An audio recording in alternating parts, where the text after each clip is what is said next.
100 বা 200 বছরের ঘটনা নয়, 2500 বছরের পুরনো কবর। এক নারীর সমাধিস্থলে মিলল দারুণ এক ইতিহাস, যা শুনলে চমকে যাবেন। গ্রিসের এথেন্সে 2400 বছর আগের এক নারীর সমাধিস্থলে মিলেছে 5টি ফলক। এথেন্সের কয়েকটি পানশালার কয়েকজন মানুষের অভিশাপ ছিল ফলকগুলো। 4টি ফলকে খোদাই করে অভিশাপের কথা লেখা হয়েছে। অন্ধকার দুনিয়ার দেবতা সিথোনিক এর কাছে অনুরোধ করা হয়েছে এথেন্সের কয়েকটি পানশালার 4 জোড়া স্বামী স্ত্রীর বিরুদ্ধে। 5ম ফলকটি ছিল ফাঁকা। সম্ভবত এ ফলকে অভিশাপের কথাগুলো উচ্চারণ করা হয়েছে। একটি লোহার দণ্ডের মাধ্যমে 5টি ফলককে এক করা হয়েছে। এগুলোকে গুছিয়ে ওই সমাধিস্থলে রাখা হয়।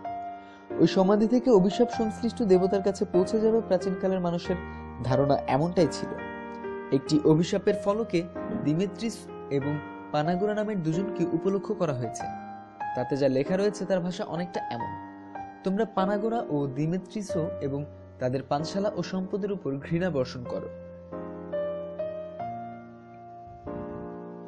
আমার শত্রু দিমেত্রিস এবং পানগোরাকে আমি অন্ধ করে দেব, রক্ত ও ছায়ের মাঝে অন্যান্য মৃতের সঙ্গে। আমি দিমেত্রিসকে এমন শক্তভাবে বাঁধব যতটা শক্তভাবে সম্ভব, এবং আমি তোমার জিহ্বায় একটা কাইনোটোস দিয়ে আঘাত করব। কাইনোটোস শব্দের অর্থ কুকুরের কান।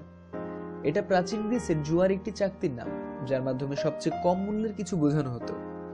জন হপকিন্স ইউনিভার্সিটির প্রশিক্ষক জেসিকা লেমন্ট সম্প্রতি জিনসোরিক্ট পার প্যাপিরোগলি অ্যান্ড অ্যাপিগ্রাফিক জার্নালে গবেষণাপত্রে এসব তথ্য প্রকাশ করেছেন। একটি মানুষের মাথায় হাতুড়ি দিয়ে পেরেক ঠেকানোর মতো কর্মকাণ্ড যেমন হবে অভিশাপপূর্ণ ফলকের মাধ্যমে, তেমনি ফুটে উঠেছে 2003 সালে গ্রিসের এফোরট ফর প্রিহিস্টরিক অ্যান্ড ক্লাসিক্যাল অ্যান্টিকুইটিসের পুরাতত্ত্ববিদরা এক নারীর সমাধিস্থল খোদাই করে ফলকগুলো খুঁজে পান। পিরাউইসের উত্তরে সমাধিটির সন্ধান মেলে। এটা পোর্ট অফ এথেন্সের কাছে। অবশ্য কবরটি সম্পর্কে বিস্তারিত তথ্য প্রকাশ করা হয়নি। ফলকগুলো নিয়ে গবেষণা করেছিলেন লাইফ সায়েন্সকে লেমন্ট জানান, অভিশাপ সম্বলিত ফলকগুলোকে কার্যকর করতে তার সমাধিতে রাখার নিয়ম পালন করা হতো প্রাচীন গ্রিসে। এমন একটি স্থান যেখানে দেবতার সঙ্গে মৃত বা ফলকের যোগাযোগ ঘটবে বলে বিশ্বাস করা হতো।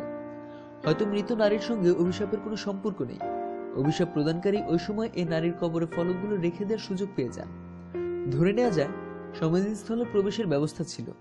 ফলকে লেখা কথাগুলো স্পষ্ট ছিল। সম্ভবত কোনো পেশাদার অভিশাপ লেখক খোদাই করে এসব লিখেছিলেন। মারাত্মক ভাষায় অভিশাপ প্রদানের বিষয়টি এতদিন পর উদ্ধার হওয়ার ঘটনা সত্যিই বিরল। ল্যামন্টের মতে যিনি অভিশাপ করেছেন সম্ভবত তিনি পানশালার মালিক, ওই 4 জোড়া স্বামী স্ত্রীর প্রতিযোগী কোনো ব্যবসায়ী। কোনো না কোনো কারণে এমন অভিশাপ, তাদের সঙ্গে তার বিরোধও থাকতে পারে। পৃথিবীর রকমারি খোঁজ খবরের জন্য সাবস্ক্রাইব করুন। ধন্যবাদ।